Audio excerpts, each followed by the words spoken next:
Olá, boa noite a todos. Nós desejamos que a graça, que a paz, que a misericórdia de Deus esteja sobre cada um daqueles que nos ouvem nesse momento. Aliás, nós estamos enfrentando um período muito difícil em nosso país, todos muito preocupados ou mudando suas atividades cotidianas, sua rotina, e é hora de nós olharmos então para Deus, para a palavra de Deus e buscarmos nela o sentido de todas as coisas, buscarmos no Senhor a diretriz para aquilo que nós precisamos fazer diante desses tempos difíceis. E eu gostaria de propor, através desse vídeo, uma reflexão importante acerca desta pandemia que tem tomado conta de muitos lugares no mundo inteiro. O que a pandemia do coronavírus nos ensina? O que é que nós podemos extrair como lição e aprender a agir em meio a situações como esta, como crentes e como filhos de Deus? A primeira coisa que eu diria é que nós devemos orar e confiar na soberania e nos propósitos do Senhor. Esse é um primeiro ponto muito relevante. Nós devemos confiar e devemos orar para que Deus cumpra os seus propósitos. O profeta Isaías, no capítulo 46 do seu livro, escreve: lembrai-vos das coisas passadas da antiguidade, que eu sou Deus e não há outro. Eu sou Deus e não há outro semelhante a mim, que desde o princípio anuncio o que há de acontecer e desde a antiguidade as coisas que ainda não sucederam. Que digo, o meu conselho permanecerá de pé e eu farei toda a minha vontade. Estejamos certos disso. A vontade do Senhor será feita. Os propósitos de Deus se cumprirão na terra, porque sempre foi assim. Desde a antiguidade foi assim. Deus é o Senhor da história. Ele dita os rumos dos acontecimentos. A sucessão de acontecimentos que se dá no mundo não se dá de modo casual. Não se dá por pura coincidência. Há um Deus no céu que rege, que comanda, que domina sobre todas as coisas. Nós devemos orar a este Deus, devemos confiar nele e devemos entender que ele tem propósitos a cumprir em meio a todas as situações. Pode parecer que os homens perderam o controle. Pode parecer que os governos estão um tanto quanto tensos. Pode parecer que as pessoas estão perdidas, mas Deus não se perde. Ele sabe exatamente o que faz e tudo o que acontece tem um significado, tem um propósito de Deus.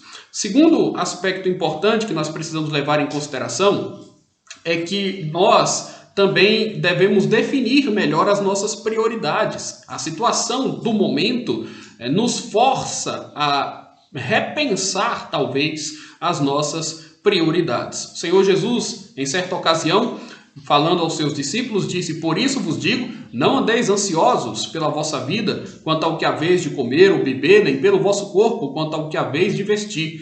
Não é a vida mais do que o alimento, e o corpo mais do que as vestes? Observem que coisa interessante. Jesus faz com que os seus seguidores reflitam acerca da prioridade deles, ao dizer que eles não deveriam andar ansiosos, e nós temos observado que a ansiedade também tem tomado conta dos corações. Jesus diz: não andeis ansiosos. A ansiedade não pode ser um estilo de vida para nós. A ansiedade, que é a preocupação excessiva com coisas que nós não sabemos, com coisas que nós não compreendemos, é a preocupação antecipada, a preocupação que deixa muita gente desesperada. Jesus diz: não andeis ansiosos. Não fiquem extremamente preocupados quanto ao que haveis de comer ou quanto ao que haveis de vestir, porque o corpo vale mais, né? Porque a vida vale mais do que o alimento, o corpo vale mais do que as vestes. Portanto, Jesus nos ensina a colocar as coisas no seu devido lugar. Há coisas que são realmente muito importantes, há coisas que são realmente essenciais. E nós, por vezes, não conseguimos compreender isto. Damos muito valor a coisas que são secundárias. Damos muito valor a coisas que são materiais. Damos muito valor a coisas que poderiam ser deixadas para depois. E aquilo que é fundamental se perde muitas vezes. E o que é fundamental na vida de um homem certamente Deus, a sua própria família, a sua própria saúde, coisas que nós deveríamos buscar com muita veemência, mas que por vezes nós deixamos de fazer. Trocamos estas coisas por outras, trocamos o principal pelo acessório e então, de repente, podemos perder também o sentido e a razão das coisas. Nós devemos definir melhor as nossas prioridades e a pandemia tem nos mostrado exatamente isso. Em um momento em que os órgãos públicos mudam o seu sistema, no momento em que as empresas mudam a sua dinâmica, no momento em que as pessoas começam a tomar uma série de precauções e de medidas para se protegerem, nós percebemos que há coisas realmente muito relevantes das quais nós não podemos abrir mão e há coisas que muitas vezes são supervalorizadas, mas que poderiam ser deixadas em segundo plano. Terceiro aspecto importante que nós podemos perceber aqui é que devemos valorizar a família e investir na saúde espiritual do nosso lar. O salmista, no Salmo 128, em alguns dos versículos ali, diz: bem-aventurado aquele que teme ao Senhor e anda nos seus caminhos. Do trabalho de suas mãos comerás, feliz serás e tudo te irá bem. Tua esposa no interior de tua casa será como a videira frutífera, teus filhos como rebentos da oliveira, a roda da tua mesa. Eis como será abençoado o homem que teme ao Senhor. O salmista faz uma descrição do que é um homem feliz, do que é um homem bem-aventurado. E ao descrever este homem bem-aventurado, ele traz o retrato e o cenário de uma vida dentro de um lar harmonioso, de um lar onde os seus integrantes temem a Deus. Bem-aventurado aquele que teme ao Senhor e anda nos seus caminhos. E é muito interessante notar que esta situação tem forçado as pessoas a ficarem no interior de suas casas. Elas têm que ficar agora por uma série de recomendações que são dadas por médicos, por especialistas e até mesmo por autoridades governamentais. As pessoas estão se vendo na necessidade de ficarem dentro de suas casas, e isto também tem forçado uma convivência maior entre os familiares, entre os membros de uma mesma família. E é o momento então de nós aproveitarmos a oportunidade para investir na saúde espiritual do nosso lar. Muitas vezes nós talvez deixamos de lado a prática, a boa e saudável prática do culto doméstico, da oração entre os membros da família, da leitura da palavra.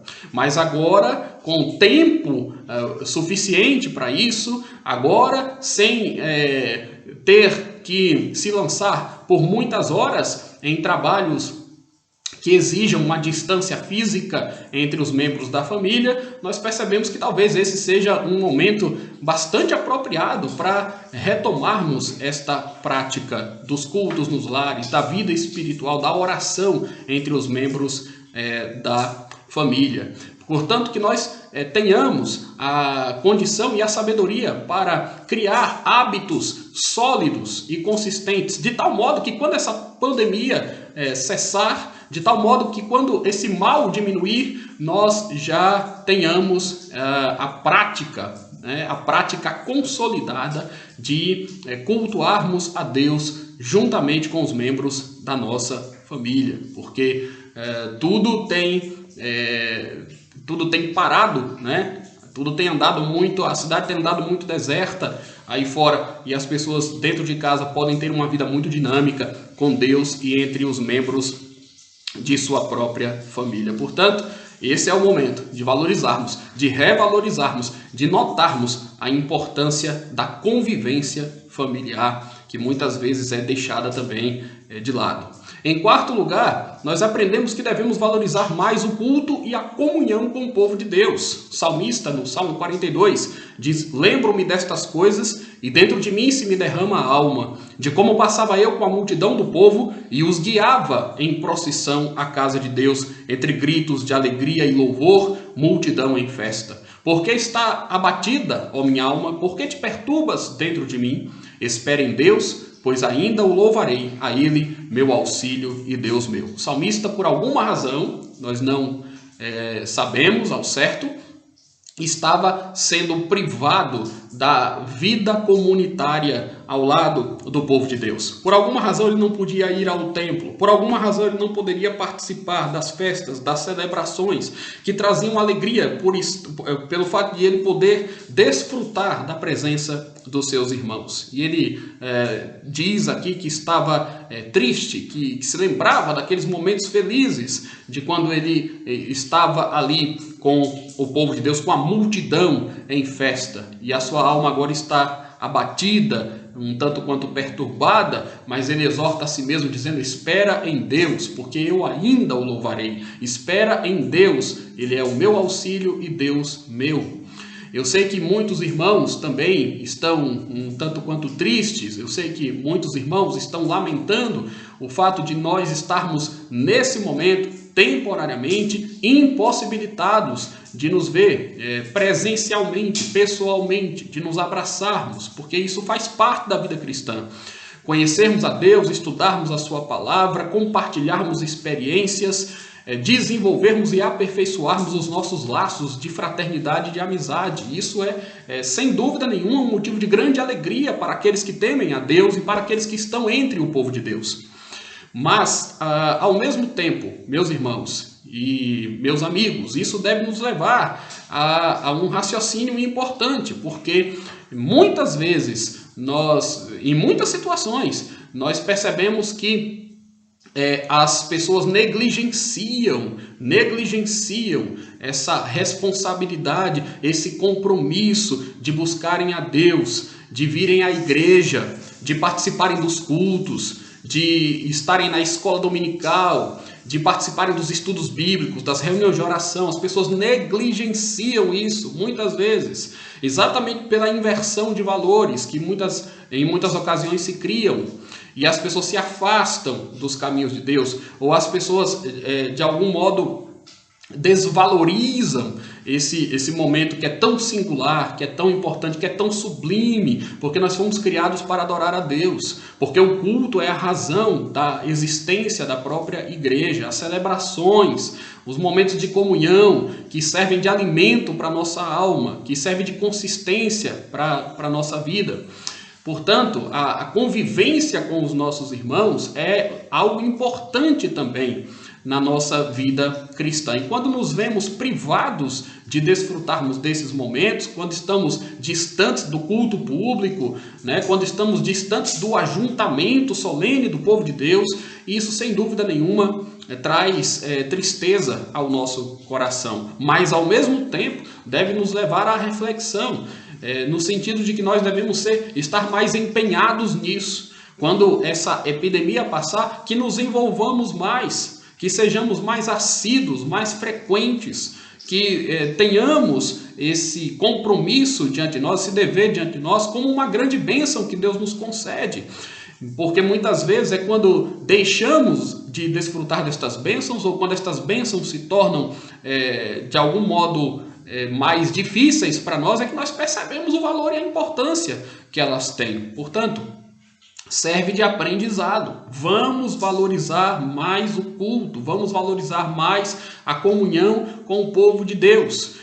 Naqueles momentos em que muitas vezes nós somos tentados a ficar em casa, naqueles momentos em que muitas vezes nós somos tentados a fazer determinados tipos de viagens que poderiam ficar para depois, no dia do Senhor. No dia do Senhor nós devemos nos reunir, nós devemos adorar a Deus, mas muitas vezes trocamos isto por passeios, trocamos isto por descansos físicos e trocamos isto por outras questões, por entretenimento. Isso é muito comum também. Então vamos valorizar mais o culto ao Senhor e a comunhão com o povo de Deus, para que estas coisas se tornem relevantes, que essas coisas se tornem relevantes para nós diante de todo esse cenário. Em quinto lugar, nós também devemos ser gratos e reconhecer as bênçãos cotidianas que Deus derrama sobre nós. O salmista diz no Salmo 136, rendei graças ao Senhor porque Ele é bom, porque a sua misericórdia dura para sempre. Devemos ser gratos e devemos reconhecer as bênçãos cotidianas que Deus derrama sobre nós. Por vezes, também deixamos de perceber que as coisas simples da vida, as pequenas coisas da vida, representam grandes bênçãos de Deus para nós. O ir e vir, o poder respirar, o ar puro que respiramos. Certamente, o fato de nós termos saúde, o fato de nós completarmos anos e anos de vida, vamos reconhecer as bênçãos cotidianas que Deus derrama sobre nós. Isso é muito importante. Vejam que um simples vírus, uma doença que nem é tão letal quanto outras que já surgiram no passado, mas que faz estrago, que causa danos sociais. Vejam vocês como que nós somos frágeis, como que a nossa estrutura é frágil. E nós podemos ser atingidos, então, naquilo que é fundamental para nós, que é a nossa saúde, a nossa existência. Então, vamos pensar nestas coisas e vamos agradecer a Deus. Vamos louvar a Deus se estamos saudáveis. Vamos louvar a Deus se Ele já nos curou de outras enfermidades. Vamos louvar a Deus se Ele tem nos assistido e tem nos protegido nesses dias difíceis. Vamos pedir a Deus também por aqueles que estão enfermos. Enfim, vamos ser gratos ao Senhor e reconhecer as suas bênçãos. Em sexto lugar, nós devemos ser sensatos. Essa pandemia nos ensina e tem nos ensinado que nós devemos ser sensatos para evitarmos juízo temerário que trazem fardos sobre irmãos piedosos.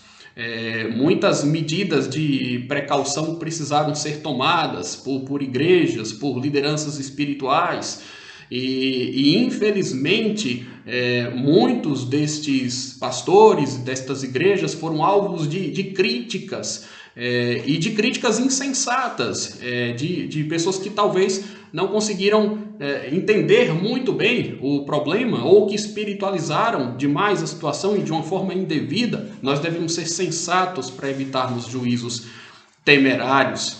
Hoje muita gente vai percebendo que medidas de cautela precisam ser intensificadas para que o avanço do vírus seja contido e as pessoas tenham as suas vidas preservadas e o país e o mundo possa voltar à normalidade.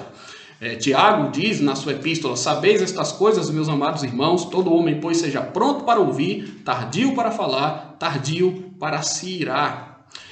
Nós muitas vezes somos tentados a falar antes de ouvir, a emitir opiniões antes de estudar, antes de buscar conhecer a situação real.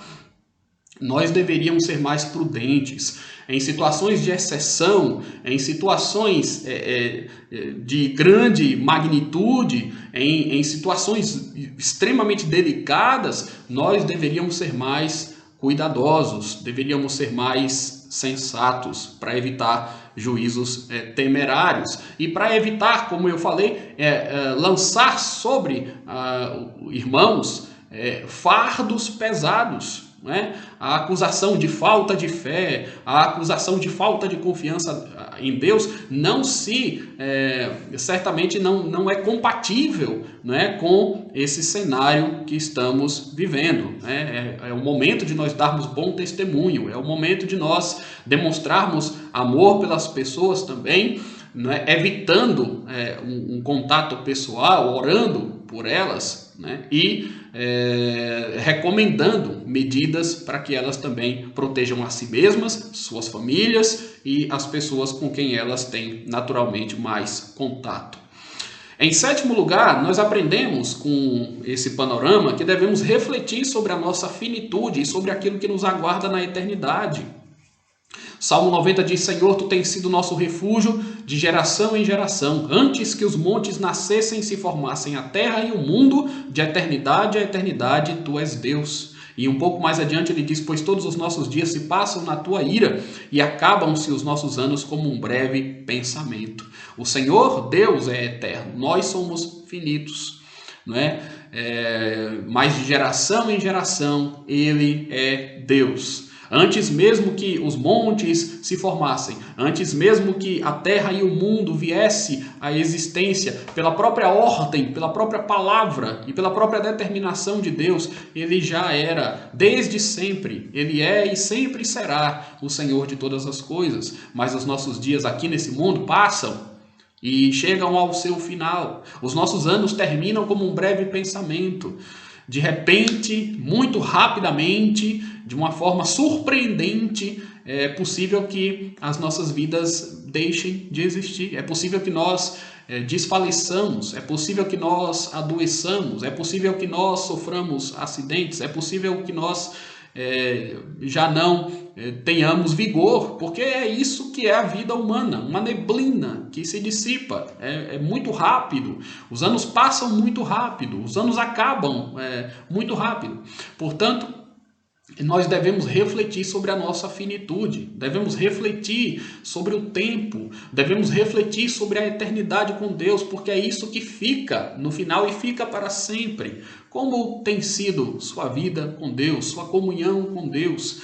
Busque ao Senhor de coração, creia em Jesus Cristo como Senhor e Salvador, porque aqui nós somos finitos mesmo. O que vai valer, o que vai contar para nós é aquilo que nós iremos experimentar na eternidade. A eternidade aguarda a cada indivíduo nesse mundo que foi criado à imagem e semelhança de Deus, que tem uma alma, que tem sede e necessidade de resolver o seu problema com o Criador, o que é possível através de Jesus. Reflita na eternidade, reflita na sua finitude. Esse vírus, esta pandemia, esse problema de saúde global está nos mostrando isso também. Em oitavo lugar, nós aprendemos que devemos nos tornar mais perseverantes e maduros depois das experiências difíceis. Tiago, no seu capítulo 1, diz: meus irmãos, tende por motivo de toda alegria ou passardes por várias provações, sabendo que a provação da vossa fé, uma vez confirmada, produz perseverança. Ora, a perseverança deve ter ação completa, para que sejais perfeitos e íntegros, em nada deficientes. Portanto, quando a provação vier, essa provação naturalmente tem o propósito de infundir fé em nosso coração. A provação, ela produz perseverança. A aprovação, ela nos leva à maturidade, ela nos leva ao aperfeiçoamento do nosso caráter. A aprovação pode nos tornar mais parecidos com Jesus Cristo, na medida em que Deus usa a aprovação como um instrumento da sua graça. Então, que esse momento sirva para que nós sejamos aperfeiçoados como crentes, para que nós nos tornemos mais maduros. Eu sei que muita gente jamais viveu o que nós estamos vivendo. Muita gente jamais viu o que estamos sendo obrigados a ver nesses dias. Coisas estranhas, de fato, acontecendo. As cidades desertas, as pessoas apavoradas. Nós não precisamos ficar apavorados porque cremos em Deus. Precisamos ser cuidadosos e tomar medidas de precaução. Mas que, sobretudo, também, quando esse período passar, que sejamos maduros, que sejamos amadurecidos, que sejamos perseverantes na fé. Em nono lugar, nós aprendemos que devemos atentar para os sinais que nos alertam sobre a volta de Jesus Cristo. Jesus Cristo está voltando. Isso é algo que a igreja tem dito, e isso é, sem dúvida, uma promessa que Jesus fez, é uma profecia bíblica que vai se cumprir como todas as outras se cumprem, se cumpriram, ou irão se cumprir. E nós temos em Lucas 21 uma passagem na qual Jesus está dizendo que levantar-se-á nação contra nação e reino contra reino, haverá grandes terremotos, epidemias e fome em vários lugares, coisas espantosas e também grandes sinais do céu. Então observem vocês, Jesus fala aqui sobre terremotos, sobre fome, e ele fala também sobre epidemias como um sinal da sua volta, como um sinal dos tempos que apontam para o seu retorno. Isso não é brincadeira, isso é algo muito sério. O Senhor de todas as coisas, Jesus Cristo, Filho de Deus, está às portas. Ele virá, ele voltará. E voltará como juiz para julgar a terra. Voltará para recompensar e dar o seu galardão para os fiéis, mas também para punir os desobedientes, as injustiças desse mundo. Volte-se para Deus. Volte-se para Deus enquanto é tempo, porque os sinais dos tempos já estão em andamento, já sinalizam, já mostram que Jesus Cristo virá. E essa pandemia, ela é, sem dúvida nenhuma, um desses sinais. Vejam, é uma epidemia que se tornou global, vários lugares, em vários países. O noticiário só fala disso. Então, nós temos realmente ouvido falar dessa epidemia em vários lugares, uma coisa espantosa, de fato, né? Coisas espantosas têm acontecido e essas coisas mostram a urgência e a necessidade de nós voltarmos o nosso coração para Deus. Esse mundo passa, tudo passa, e mesmo estas dificuldades todas também, fruto do pecado humano, passarão. Mas é importante que a nossa vida com Deus seja resgatada. Em 10º lugar, nós aprendemos que devemos aproveitar as oportunidades para promover a fé, o amor e a esperança diante dos corações aflitos. Muitas pessoas estão aflitas, muitas pessoas estão ansiosas, muitas pessoas estão preocupadas. Nós devemos aproveitar estas oportunidades para falar sobre a fé em Jesus Cristo, para falar sobre o amor de Deus, sobre a graça de Deus, para falar que essas pessoas podem ter certamente esperança, mesmo diante de um cenário tão turbulento. Há esperança, com Deus há esperança. Esperança presente e esperança futura também. O mundo não pode oferecer essa esperança para nós. Os homens, por mais poderosos que sejam, não podem oferecer essa esperança para nós. Vejam que o mundo está em pânico, os países estão em pânico. Em pânico, os homens, os poderosos da terra, os ricos, os grandes chefes de estado, os magnatas, nenhum deles pode oferecer esperança. A esperança é oferecida em Jesus Cristo, o Filho de Deus. Ele é o Senhor de todas as coisas, né? E toda língua confessará que Ele é o Senhor. Então vamos aproveitar as oportunidades, os nossos canais de comunicação, ainda que as nossas reuniões presenciais estejam suspensas, mas vamos aproveitar os meios que nós temos para falar às pessoas e em um grande alcance acerca de Deus. Elas podem confiar, sim. Elas podem ter fé, sim. Há solução para a vida delas, sim. Há solução para o pecado delas, sim. O amor de Deus, a graça de Deus, a bondade de Deus e os planos de Deus que têm certamente sido colocado em curso no mundo. Colossenses capítulo 4, versículo 5 diz: portai-vos com sabedoria para os que são de fora e aproveitai as oportunidades. É isso que nós devemos fazer, aproveitar as oportunidades, porque as pessoas estão cheias de questionamento e elas estão também cheias de angústia. É nesse momento que o Evangelho faz todo o sentido, porque o Evangelho responde os grandes dilemas da nossa alma e os grandes dilemas existenciais. Em 11º e último lugar, nós aprendemos que devemos considerar que Jesus Cristo nos é suficiente em qualquer tempo. Jesus nos é suficiente. O apóstolo Paulo, certa vez, lidava com um problema que ele chamou de espinho na carne. E ele pede a Deus para que tire dele aquela dificuldade, aquele drama, aquele espinho. E a resposta que ele ouviu de Deus foi: a minha graça te basta. A minha graça te basta, porque o poder se aperfeiçoa na fraqueza. De boa vontade, pois, para que sobre mim repouse o poder de Cristo. O poder de Deus se aperfeiçoa. O nosso poder se aperfeiçoa na fraqueza. A graça de Deus nos basta. Isso é uma maneira de dizer que Jesus Cristo nos é suficiente. Jesus nos é suficiente. Em Cristo nós temos tudo o que nós precisamos. Só Jesus Cristo pode nos socorrer. É o nosso olhar para Cristo, que é movido pela graça de Deus, que toca o nosso coração, que faz toda a diferença na nossa vida, na nossa existência. A graça de Deus é melhor do que a vida. E Paulo disse, Deus disse a Paulo que a minha graça te basta. A graça de Deus é o que nos basta. Diante do coronavírus, diante das turbulências do mundo, diante das guerras, diante da fome, diante da miséria, diante da perseguição, que muitos cristãos também sofrem pelo mundo, é a graça de Deus que nos basta. São esses os aprendizados que nós gostaríamos de compartilhar aqui com cada um de vocês. Que Deus seja com vocês, que Deus os livre de todo mal, que Deus cumpra seus propósitos em suas vidas, mas que, sobretudo, em nosso coração não haja temor nem desespero. Haja fé e confiança naquilo que Deus ainda fará. Que o Senhor muito os abençoe.